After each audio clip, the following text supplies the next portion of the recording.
In the age of ancients, the world was unformed, shrouded by fog. These first few lines is our introduction to the world of Dark Souls, and the lore that's been captivating all of the players to this day. Now, what I'm going to be talking about for today is the comics that have been created from the lore, the characters, and the world of Dark Souls, for better or worse. First up, we have the graphic novel, Into the Light. Into the Light was promoted by Bandai Namco just before the release of Dark Souls 2. It covers a story of a warrior wearing the Faram Knight set and him meeting a crestfallen warrior who warns him of the dangers ahead. The art and the story create a decent enough atmosphere for you actually to believe that this kind of story would actually happen in the universe of Dark Souls. I really have nothing bad to say about this comic. Overall, it's a little bit too short for my taste, but it plays it safe, but it still accurately portrays the characters, the lore, and everything about the world for Dark Souls well. So with that said, that comic was okay. It's still good, but I still wanted more. Now going on to a comic that kind of blew me away and satisfied me a little bit, we're going to talk about that right now. Deprived by the artist Indrian. This is an ongoing fan comic that took me completely by surprise. It follows a story of an undead woman who has awakened for the very first time in the land of Lothric. She must defend herself against enemies and monsters that stand in her way. If you played Dark Souls 3, then you probably understand where this comic is going. It kind of takes the first half hour of the game when you first start it and dissects it greatly to give it its own backstory that you never could imagine would be in Dark Souls 3 because it doesn't actually give you a lot of information. The art is fantastic. But really what sets it apart is the minimalistic details that it gives away to the reader that totally captivates you. There's small nuances in the facial features and the body language of the characters that create this sense of dread, action, and hope. It's definitely graphic, but it does it tastefully, which makes it kind of in line with the actual games. What really got me though was how it portrayed in-game normal features that can have an emotional impact on your character, which I never thought of until I read this comic. The comic is great, and that's why I would suggest to help this guy out who's making the comic on his Patreon, because it's fan-made, so he doesn't have a group that's helping him out, but he's still trying to make the effort to make more quality content for the Souls community, and that's awesome to me. Link in the description below. So we've talked about the good comics, so let's talk about the bad. Enter the Dark Souls series published by Titan Comics. There's multiple iterations of these comics, each one laying a different storyline for each comic series. Let's take the first iteration of the comics, with the story of Fira and Aldrich. Yes, I know, I don't know if it's actually that character Aldrich you're thinking of from Dark Souls 3 that's a boss, that is a huge influence in the lore, or it could be a completely unrelated character named Aldrich in the comic. I don't know. Anyways. Fira is on a journey to stop the dragon Endless the Flamesaver from keeping the fire burning throughout time. She thinks that if she stops the Age of Fire, it will cause the curse of the undead and everything that causes problems in her town and land of Ishra to go away. Over time, Fira and Aldrich meet foes and enemies on their journey. One of these being Solaire from Dark Souls 1, and it turns out he's a hallucination, so I don't even know if he was actually there or not. But they don't even refer to him as Solaire. It's just, I don't know.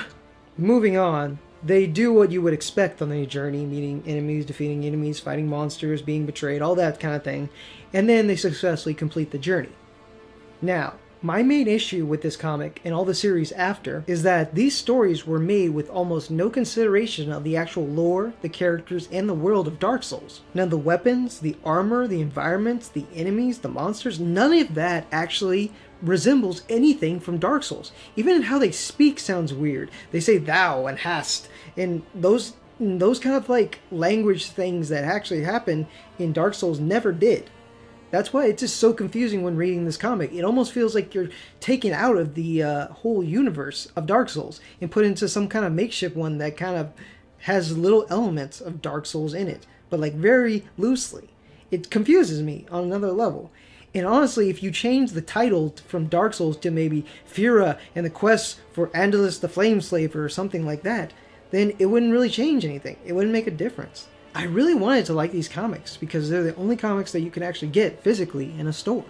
But there was no care or consideration with connections to the lore and the environment that Dark Souls makes that I couldn't collect them, sadly. I mean, I really wanted to. I mean, look at these like video game covers. Those are cool, you know?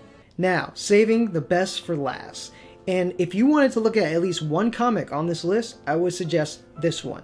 It is awesome. Dark Souls: The War of the Ancient Dragons, Volume 1.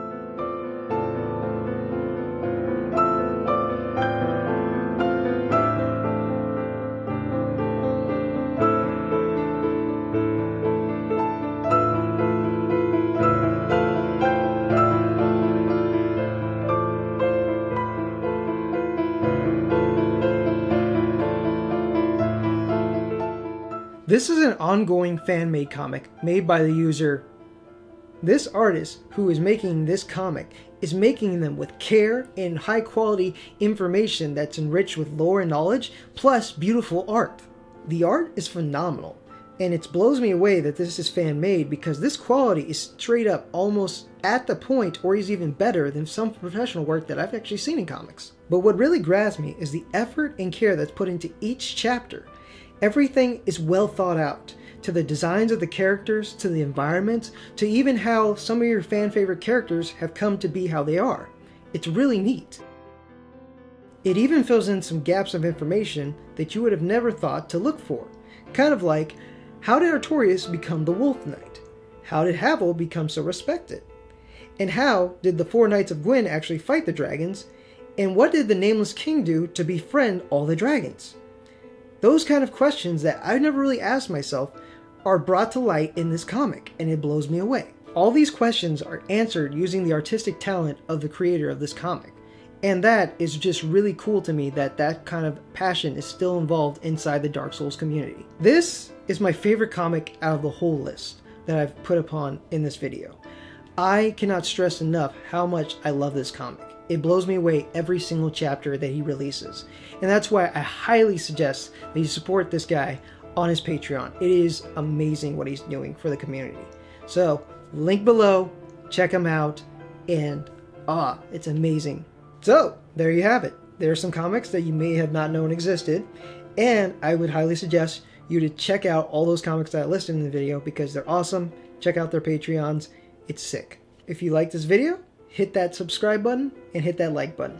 We make quality content that's Dark Souls or all kinds of other gaming stuff too on our channel. We're kind of just a variety channel.